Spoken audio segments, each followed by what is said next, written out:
stories though about alligators being able to run, 20, maybe even 30 miles per hour on land, and that the only way you're ever going to be able to outrun such an animal is if you kind of run in a zigzag formation, right? Well, I'm here to tell you that if you do that, the only thing you're going to end up doing is looking very, very silly. I'm hoping no one got that on camera. Because alligators just simply aren't that fast on land. There's a lot of reasons behind that. One reason, you can take any alligator that is sitting out, and you're going to notice they have very short limbs. If you want something moving fast, you want long legs, like what you see in a cheetah, right? Not cute alligator limbs, that's not going to help you out. You're also going to notice those limbs are on the side of their body. So every time they want to get up, they basically have to do a full body push-up.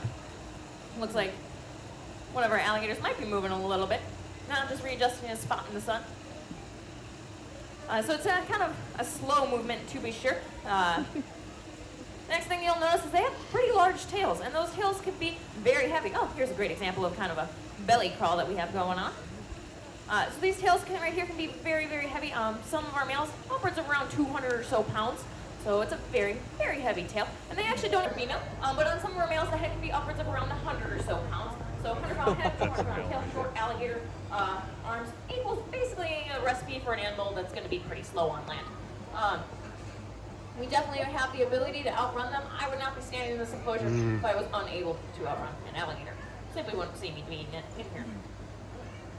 Now, although they're pretty slow on land, they're going to be amazingly fast in the water. All those kind of attributes that make them slow on the land, speed them up in the water. That nice big tail isn't there to look just impressive. It's comprised of what's known as laterally compressed muscle, which basically translates to super strong muscle.